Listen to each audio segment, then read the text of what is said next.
And welcome into a Tuesday edition of the Backstage Pass. After a few days off, good to kind of recoup and kind of rejuvenate a little bit and just get back in the saddle again.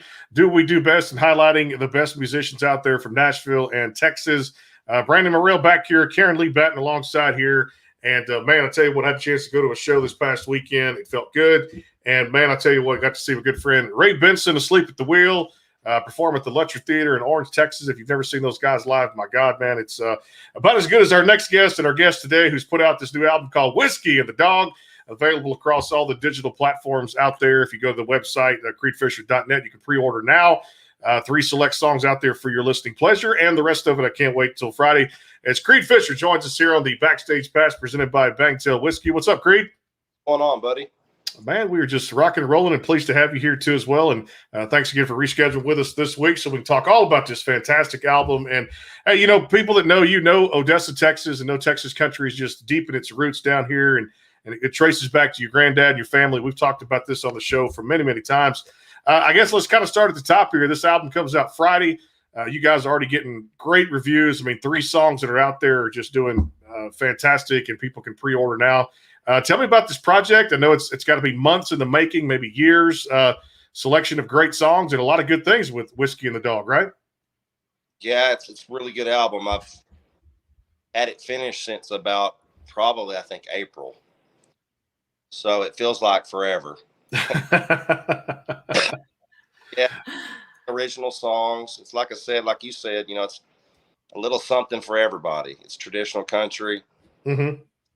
It touches the edge of a little bit of country rock in one song, and I think it's just got a little something for everybody. It's true traditional storytelling country music.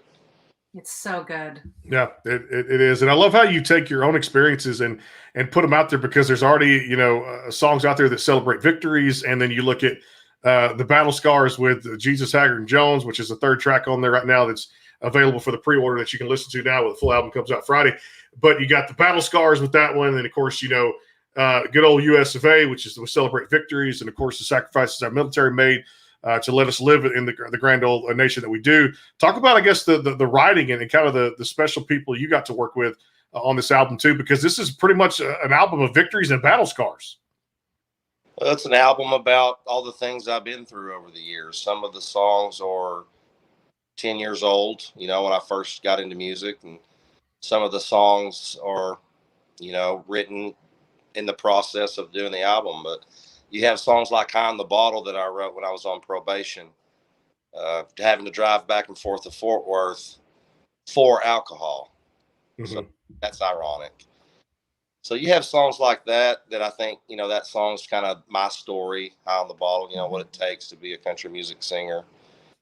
And then it just takes you on a journey, man. It's kind of like a roller coaster.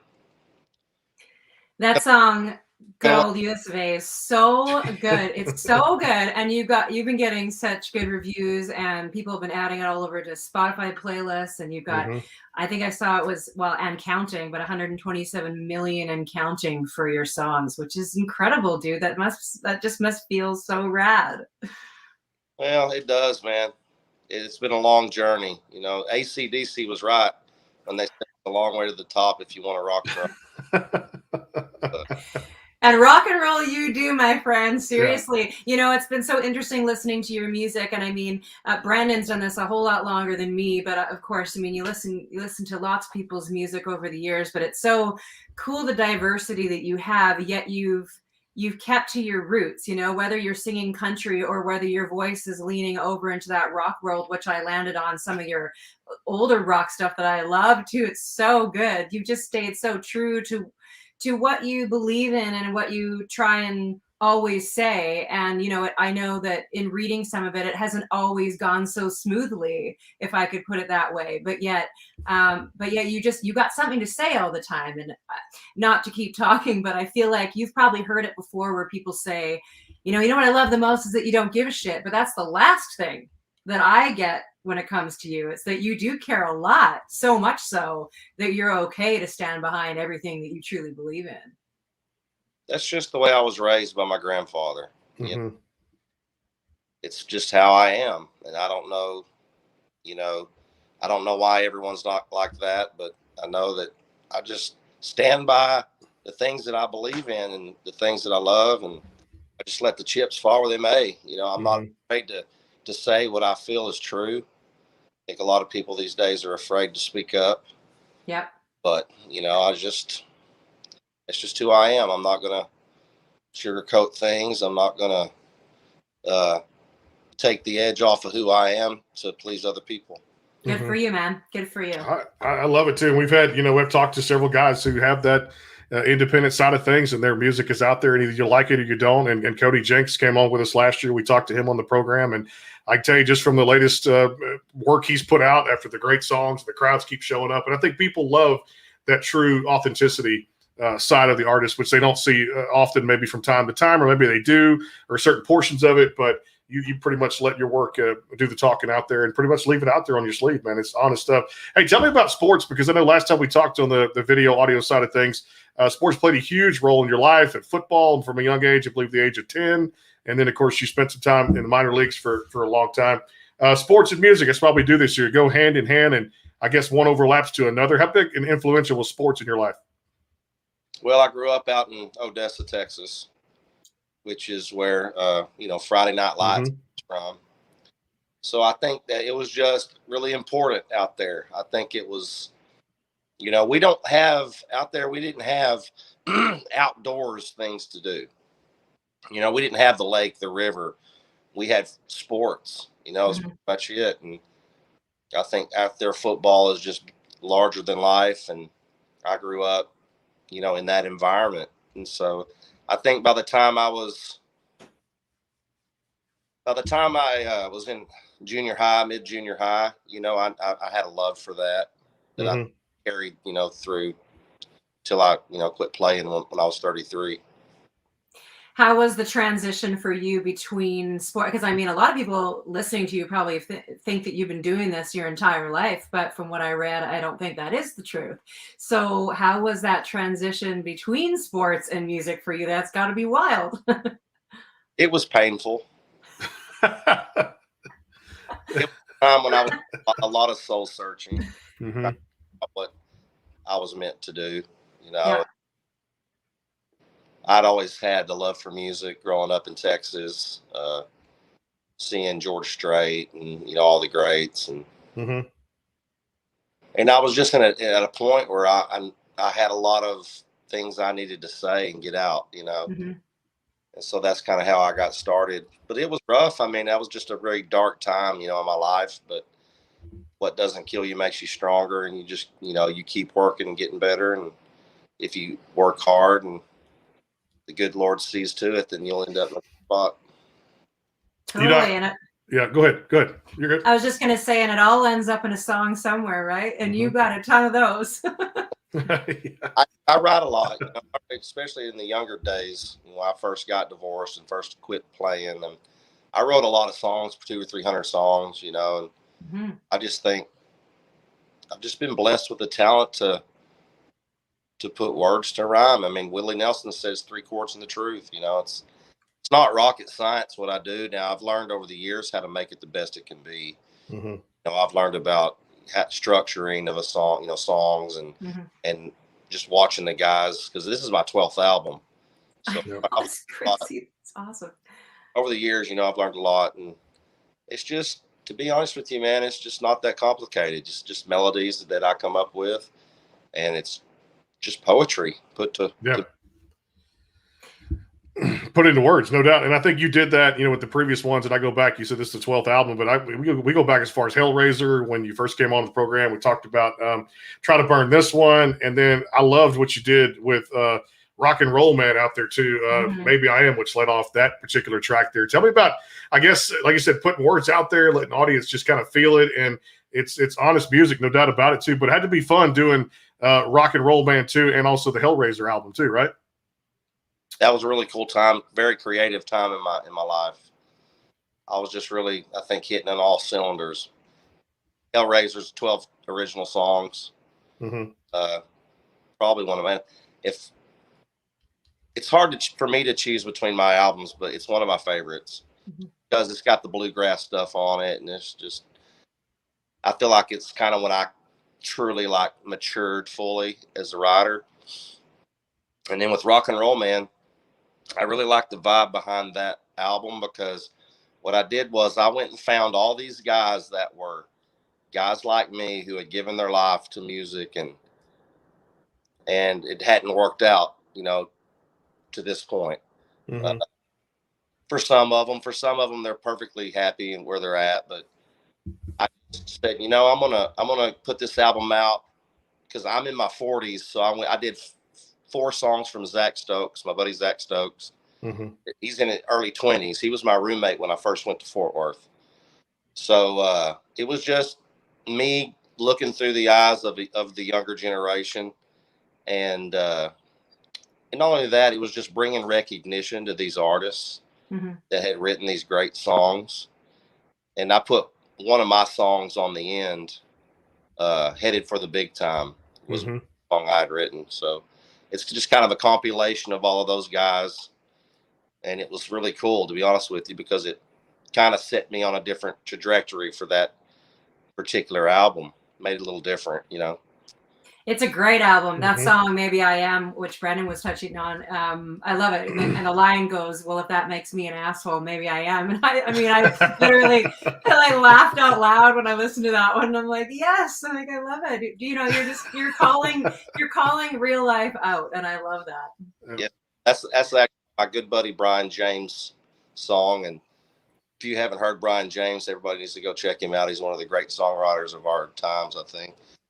Yep. There's so many of them out there. I also love Red, White, and Blue Jeans off the Rock and Roll Man album too, man. So if you go get, like I said, this new one is fantastic. And we've only, like I said, touched base on just the 3 songs. So definitely Friday. I'll be downloading. Hope you will too. Creedfisher.net. The link pops up right there. And you pre-order now and get the 3 songs. And of course, everything else will come out on Friday, October the 27th. Whiskey and the Dog. So be sure and check out his website. Hey, we're going to have you play one for us now. So I always say dealer's choice. You got that guitar handy, and definitely, if you hadn't heard it, this will be the first time with the people tuning in. Man, I'm gonna tell you what, it's 12 albums that this could be right out there, one of the top ones that he has done. And and Karen will tell you, I get excited about a lot of things in music, but I cannot wait to hear the rest of this one. So, brother, it's all yours. This is a song, probably one of my top songs on the new album. It's a song about being proud of where you come from. And it's a song about everything that makes you who you are. Everything that you go through when you're young, leading up to, as you get older, and just the things that you love, that the place you grew up, and just the way we live out here in middle America. It's called This Town. Yep. In this town, there's a little girl and her mama stole my heart.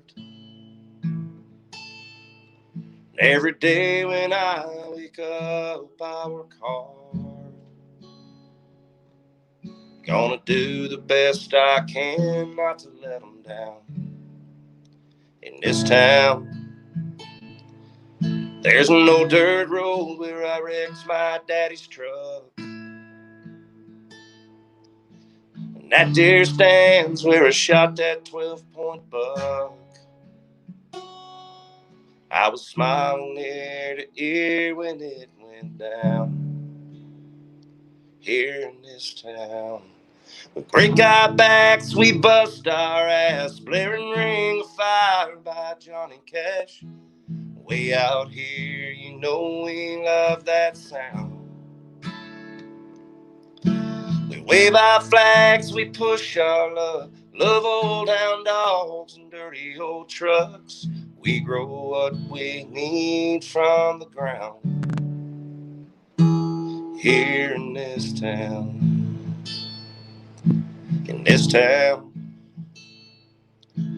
we cheer for our team on Friday night. And Grandma, she still makes her apple pie.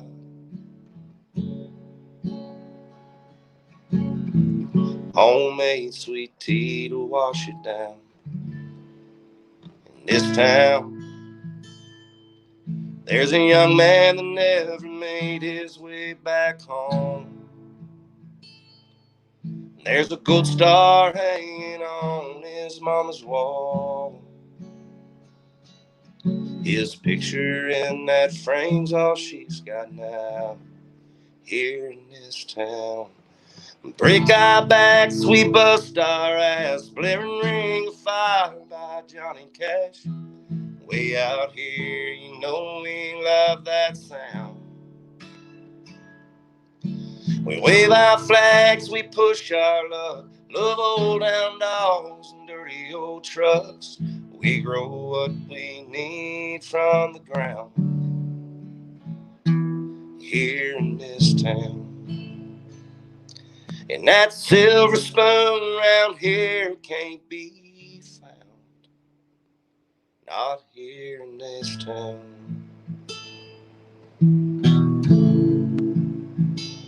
In this town,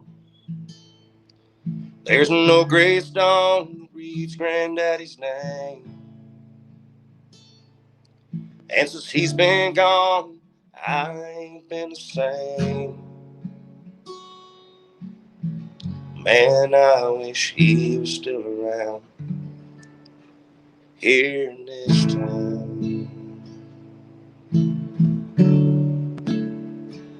Here in this town. Goes to something The like Bangtail that. pour is comprised of a sweet corn mash base. The front has a subtle sweetness and not too sharp. It has notes of a medium char or white oak for a smoky flavor in the middle, and the tail has a super smooth and warm finish. Go behind the scenes with some of the biggest artists in music today with the Backstage Pass, powered by the SportsGuysPodcast.com. Join Brandon Morrill and his co-hosts Kirsty Krause, Jeff McMahon, and Karen Lee Batten as they talk to rising stars and legends about their music careers. Listen to their latest tracks and learn fun facts about the men and women behind the music you love. And be sure to tune into the Backstage Pass Monday through Friday from 3:30 to 6:30, powered by the SportsGuysPodcast.com. And welcome into the Backstage Pass. And we're doing it here with Creed Fisher on the Backstage Pass. The album comes out this Friday. Whiskey and the Dog, October the 22nd. That song was This Town. I'm going to tell you what, man, I just getting goosebumps all up and down my arm. And I'm like, we got High on the Bottle. We got This Town. We got Whiskey and the Dog and a whole host of others that we get here right now. But go pre-order it there, creedfisher.net. And, man, you sum it all up there when you just you talk about it being one of the easiest things. But I tell you, this thing called music, I hear from people like sometimes the writing is difficult or writer's block. You're flawless out there, man, when it comes to just being a pro's pro, and that's what you are with this particular album. I just love everything you've done. Hey, the good old US of A, if people haven't heard, man, had to be probably an easy choice to put this on the record. I'm sure this writing had to be simple, honest, say what you have to say. And honestly, because and look, one thing I don't do on this show, Creed, is I don't ever talk politics, but we do. When you hear a song like that, you really understand how lucky we are as citizens of this country to live in the greatest country out there too. And you really sum it up with that song, man. So people outside, I see, waving Old Glory, man, the flag. It just commend you on a great song, brother. I appreciate that, man. I wrote that song when I was working as an oilfield electrician out in West Texas. So it comes straight from the heart. Mm-hmm. I loved it too. So good. Yeah. It's no doubt. In World War II. So he never, to be honest with you, I don't think he ever really taught me to be patriotic. It was just something that came natural. Mm-hmm.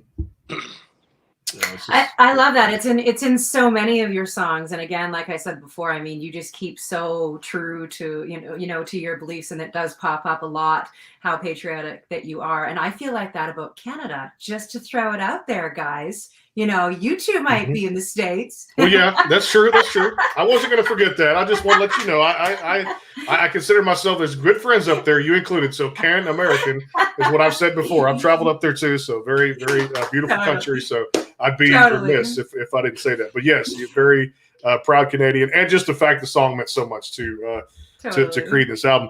Hey, you had one that went top 30 on the iTunes country charts. We talked about this last time, and it's, man, fans were embracing it, loved it. Ain't Scared to Bleed. Tell me about that one too. And did you guys kind of feel like when you put that out, man, here's something special my fans and country music fans of all over the globe can catch on to? Not really, man. I don't think I really knew enough of what I was doing. That was my first album that I did. So I think that at that time I was really just learning to do, music, how to be a singer-songwriter. And so I think with that album, I just kind of really surprised, that it went top 30. To be honest with you, I didn't even know it was in the top 30 until my buddy Blake Reeves said, "Hey, your album top 30," and I didn't even know what the iTunes charts was, That's a good surprise. Love it. That's awesome. I do too, man. Hey, and this one coming out this week for Whiskey and the Dog, was there any challenges in making this one? Like you kind of mentioned back in April, it was kind of done. I know with COVID and that kind of thing, some artists have had to kind of reinvent the wheel a little bit or do some things a little bit differently. Any challenges in making this one coming out Friday? No, not really. Not really, man. It came pretty easy, to be honest with you. With all the albums that you do put out, do you find that before you walk into kind of the creative process of putting out the next album, is there an idea that you have behind it? When you do you kind of go into it going, I want this one to sound a little bit more rock, I want this one to kind of have this feel, or just say this about, life where I am right now? Or is there a process for you? I put a lot of thought into it. Mm-hmm. I analyze it backwards and forwards. I decide what I want the album to, first of all, what the title track, is going to be. And then I just try to piece together the album like I've learned to do. I just like it to have a flow. I like it to take people on a little bit of a roller coaster ride, and, that means having fast songs. It means having slow ballads. It means, just keeping a good balance. And so that's just, I try to make sure I have that, a good grasp of what that's going to be before I get in the studio. Yeah. And we just hammer it out. Can I bring up the elephant in the room just because I can't help myself? But can you just please, I know Brendan's like, oh, she's going to go there, isn't she? Can you just please talk about one song on your upcoming album that's not out yet? I did see a little TikTok video on your Instagram that a lady did send in that was pretty awesome, and people should, I think this will be a thing when that song comes out, but can we just talk about this for a second? Yes, absolutely. Yes. Okay. It's called Girls with Big Titties. Yes, it is. Okay. I can't wait to hear that one. Go on. Tell me about it. Well, on any album you want to be able to make people laugh. It's part of the structure, it's part of the balance. And so it was one of those songs where I try to just kind of, sometimes I like to say things to just make people uncomfortable,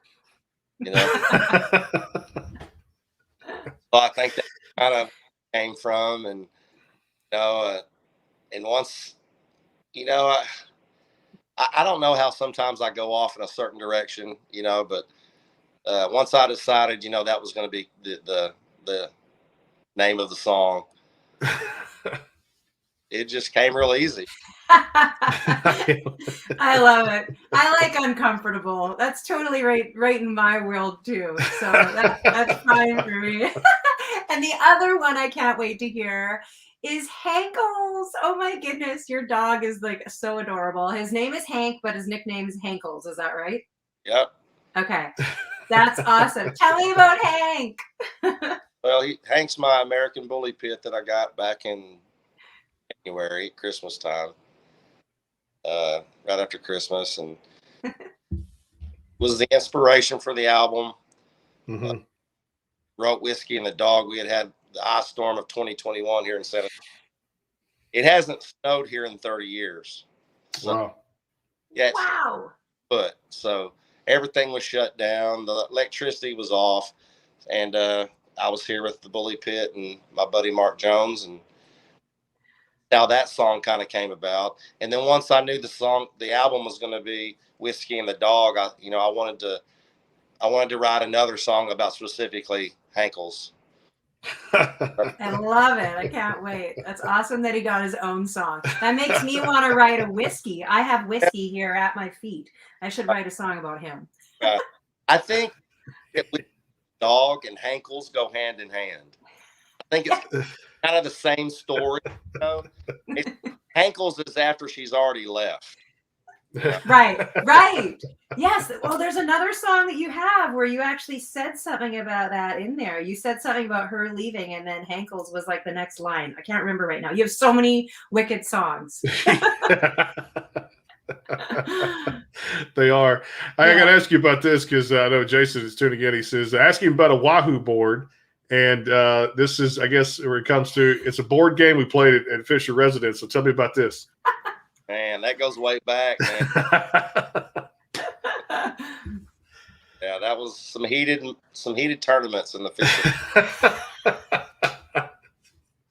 I love it, man. The music is so good out there. He's got that personality we love here too, man. And, you do remind me, I'm going to say this too, compliments to you, because when Cody came on, we had about a 45-minute funny interview last year, and Cody made us laugh till we couldn't stop laughing. And I tell you, you remind me a lot of Jinx out there, man, but the sounds are totally different. The music is just as good as his, if not better out there. I'm telling you, it's good stuff.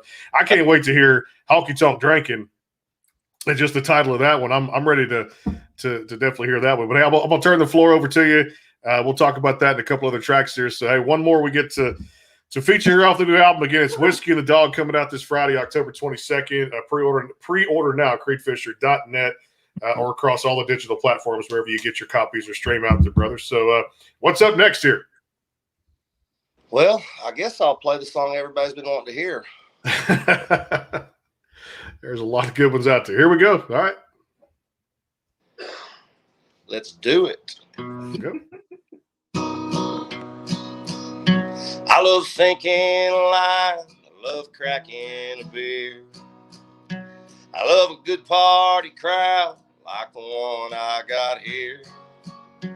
But to my two ex-wives, it might sound a little shitty. Yep, it might. 'Cause I've always loved those girls with big titties. It started as a young back in the 5th grade. That's the first time I recall thinking about getting laid. That teacher of mine, she wasn't even all that pretty. Lord, oh my God, she had great big old titties. I hope you're picking up what I'm throwing down.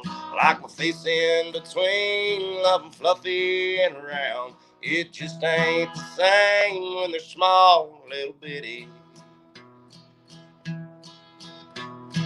I've always loved them girls with big titties. I love playing my guitar, I love smoking my grass. I love making love, and I love kicking ass. Them girls out in the country, there's a few in every city. I see them out there walking around with them great big old titties. I love Waylon and Hank Jr. and Merle. I love cashing my paycheck, love sweet Minnie Pearl. But nobody's like Dolly, not even old Conway Twitty. 'Cause Conway didn't have, you guessed it, them great big old titties. I hope you're picking up what I'm throwing down. Like my face in between, love 'em fluffy and round. They just ain't the same when they're small, little bitty. I've always loved them girls with big titties. It just ain't the same when it's small, little bitty. That's what she said. I've always loved. Let's see, there was Tina and Julie and Becky and Mandy. I love them girls with big titties. Sorry, Mom. I love you. Go behind the scenes with some of the biggest artists in music today with the Backstage Pass, powered by the SportsGuysPodcast.com. Join Brandon Morrill and his co-hosts Kirsty Krause, Jeff McMahon, and Karen Lee Batten as they talk to rising stars and legends about their music careers. Listen to their latest tracks and learn fun facts about the men and women behind the music you love. And be sure to tune into the Backstage Pass Monday through Friday from 3:30 to 6:30, powered by the SportsGuysPodcast.com. And welcome into the Backstage Pass. The Bangtail pour is comprised of a sweet corn mash base. The front has a subtle sweetness and not too sharp. It has notes of a medium char or white oak for a smoky flavor in the middle, and the tail has a super smooth and warm finish. Yeah, we could just sit here and have a whole concert after that one, brother. I am ready for this album to come out Friday. We were laughing during the whole thing, just cutting up and having a good time. Her and I are just texting each other. It's just good. Oh my God, I'm dying laughing right now. Yeah, I got tears down my eyes. And again, it's Creed Fisher back here with us, Whiskey and the Dog. Friday, October 22nd, I'm telling you, man, that's just the highlight of two right now. High on the Bottle, of course, the good old US of A, and Jesus, Haggard, and Jones is out there for your listening pleasure across the platforms, wherever you get your copy out there. Pre-order now at creedfisher.net. So I can tell, man, the writing just comes real easy to you, and it's just, like you said, a melody, putting words, the rhyme and reason, all putting it together. And this is a fantastic album that definitely just gives you goosebumps. And I'll tell you this, I started at the top of the show when I said Asleep at the Wheel. I caught for the first time at one of our theaters here that opened back up here in Beaumont down here in Texas. And, man, Ray Benson said it best. It was just one of those, like you said earlier, three chords and a truth that, came out there in country music. And they don't make it complicated. It's Western swing. It's a little bit mix of everything. And that's what you've done, with your music out there too. Hey, tell me about this, because I'm going to go back to some old school here. One of my favorites you ever put out was Life of a Working Man. You had a lot of stories to tell there back in 2017 when it came out. And I loved that song. Kind of remind the audience a little backstory of that one. Well, I wrote that song when I was working in Midland, Texas. It was actually the last time I had to move back and go back to work. I had moved out to New Braunfels, actually Canyon Lake, and was trying to make it out there. And it was back in 2016, and I was starving to death. Mm-hmm. I had to move back home and go back to work. And I was out there in the oil field working with Uncle Pooch and building pole lines, man. It was not easy, I'm telling you. New construction, building pole line. I mean, out there, it's really hard work. And I wrote that in probably like January, February 2017. I was driving Uncle Pooch around, and I just started writing it in my head. And by the time the day was over, it was finished. That's awesome. And the only thing I will say about that song is I wish I would have said 4 a.m. I don't know how much grief I've taken over 6 a.m. That's awesome. Go back and remember. Hey, maybe you'll recut it maybe one day, and you'll switch it up, and then you see who notices, right? One that I really loved too is called The Wild Ones, and I know that was like back in like your kind of more rock days, if I could put it that way. But man, it started, and then you started singing, and I'm like, oh my word!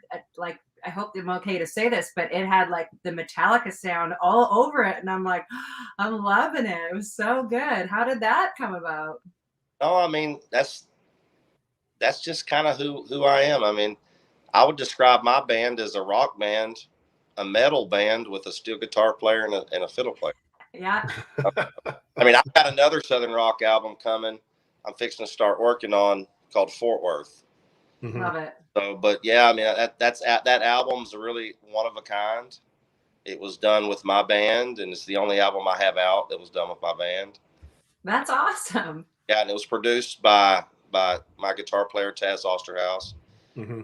So yeah, I mean, it's different than anything else, So very. I think fan favorite, man. I mean, there's people that put that in their, and the next time I see them 5 months later, they're still playing it. I'm like, I'm the new album. Yeah, well, I love this Wild Ones. All right. So good, man. So good. Can I ask you a question if I could? And I know it might be like a little bit deeper, but I read this. So I want to know the story behind Stockyards. You posted a place in Fort Worth and said it was where you found Creed. It almost killed you, but whatever almost kills you make you stronger. And without Fort Worth, you wouldn't have Fisher. Oh, you wouldn't. No, Fort Worth was the very first place I went when I moved from my hometown, and I didn't have nothing but what was in my truck. Mm-hmm.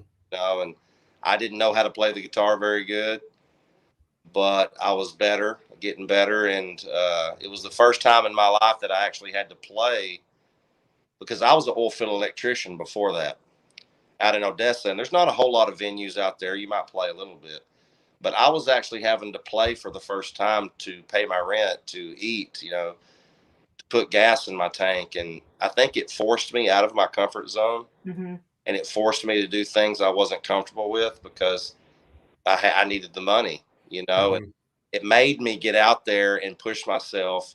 And I think that even though it didn't go well, because I wasn't in Fort Worth 2 weeks and I got a DWI. Wow. That was my first experience leaving. Mm-hmm. And I just think, just the whole struggle I had there was just, it made me the artist that I am, because when I got the DWI and I was on probation and I ended up having to move back to Odessa, I opened up for Travis Tritt at the Wagner Noel out in Midland, Texas. And it was him acoustic and me acoustic. Wow. So I wasn't great. I went through all that stuff in Fort Worth, which had forced me to become a better guitar player. And so I think that, I stepped on that stage. I'll never be nervous again for a show, man. I don't know how I ever could. It was like, it was in a theater. Okay. Mm-hmm. It's sold out, 2,500 people. They're sitting in their chair, just looking at, you could hear a pin. You know what I mean? Wow. So I've never been more nervous for a show in my whole life, man. And I went out there and played 5 songs, and I did it, man. Everybody loved it. I made a lot of fans, and I just think that, I could have never done that if it hadn't been for Fort. It's amazing how you can be, I guess such a testament to even what people are going through right now, that it can feel like you might be at your total lowest, but that can pivot in a heartbeat and be what makes you into, just like what you're saying, like the person you are now, and create some pretty amazing things out of it. Yeah, it was a very interesting time in my life. Yeah. I told the probation officer I wasn't going to quit smoking marijuana. Hey, brother. It's hard. Yeah. Yeah. Because they give you about a month, to system, and then, man, she sent me in and I failed, and she said, all right, she said, you're such a tough guy. I said, well, if I get revoked, I only got to do 45 days. Like, all right, such a tough guy, I'm gonna send you down there. I got to go days in Tarrant County Jail, the 4th largest jail in the country. And I spent 3 days in there, and I came out, and I said, ma'am, I don't have to worry about me anymore. I quit. Up for a while. That marijuana. That's exactly. Oh my goodness. Wave the white flag. He's like, I quit after that. Exactly. Hey, speaking of the music video, tell me how much fun it was with High on the Bottle. That was a pretty awesome music video. Tell me about that experience. It was a lot of fun, man. I enjoy shooting music videos, and that particular one was done at Tavern, which is the oldest liquor license in Texas. Wow. Liquor license is literally like 0000001. They've been there since 1932, I believe. So they've been through World War II and a lot of stuff. Those walls could talk, but it was where I wanted to do the video, and we got permission, so I knew it was really good. And the video crew was just amazing, and we had a lot of friends that came out just to make it look very, very authentic. That it was just a dive bar, which is what we do. Perfect. It turned out great. I was really pleased with that. I love it. Good music video out there. So check it out when you go get the album across all the platforms out there. All right, my favorite time, we get to jump into a little rapid fire. So I get to change some questions here. All right, the first one up today is, if you could appear on any game show, what game show is Creed Fisher picking? Man, that's hard to say, man. I would say I like some Family Feud, you know. Okay. Love that. That's a good one. Yep. That'd be great. All right.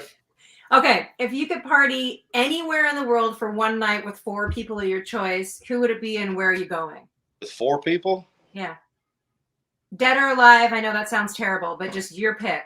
Anyone. Well, if it's dead or alive, I'd have to say I'd definitely be, my grandfather would be one. And it would be just that right there where we lived, you know. And I'd have to definitely say Elvis. Yeah. Okay. All right. Oh, man. You know, it's Elvis. And I would have to say maybe Ozzy Osbourne. There you go. That's a good one. I love me some Ozzy, man. He was and maybe John Lennon, you know. Oh, that's a good one too. I like Nice. that. Hey, man, you know, Johnny Cash. I mean, there's a lot of them you could say, but I think that would be my 4. Okay, I like it. I'm good there. All right. Well, we love this one because this is more personal here because I love it too. And we talked about this on the last show. I'll never forget this. I guess I kind of know the answer, but for the newer audience now that hadn't seen it in a while, most painful tattoo you ever got? What was the most painful tattoo? Ooh, man, that one right there. He's like, what the hell is that? I bet that I see where the area was. That would hurt too. I have 0, and I can tell you, I don't like needles, but I can tell you that's a very precarious area right there too. Right when you so that's so funny that you asked that because I have a tattoo question too. And right when you asked that, all I could think of was the tattoo on my sternum because I have this tattooed to my sternum. And then you lift up your shirt and I'm like, there it is. It hurts so bad there. Okay, so my tattoo question is, what was your first tattoo and what was your last tattoo and like quick meaning behind them? Well, my first tattoo was a guitar with wings on my shoulder. It was, I think I was about 17 at the time. And it presented my love for rock and roll. You know, I was, it was a picture, I think it was on Cinderella, or it was one of those bands. But yeah, it was a guitar with wings on my left shoulder. My parents didn't know about it. I'd got my own place, and my mom stopped by, and it was early in the day. I think she probably woke me up. Oh no! Or answered the door, and I didn't have my shirt on. And it wasn't the best way to tell her, you know. But yeah, that was the first. That was my first tattoo, and the last tattoo I'm in tattoo sessions right now. I'm off right now, so I'm doing one every week. But the last one was the flag that's going to go around American Outlaw that's on my arm right here. Awesome. Love that. Tatted American flag to kind of blend in with the rest of the sleeve. Sweet. Are you going to get it in color or in black and white? Black and white. Yeah. Okay. I like that too. It's good stuff. All right. So we talked about the party with the favorite 4 out there too. All right. If Creed Fisher was a food, what food would he be?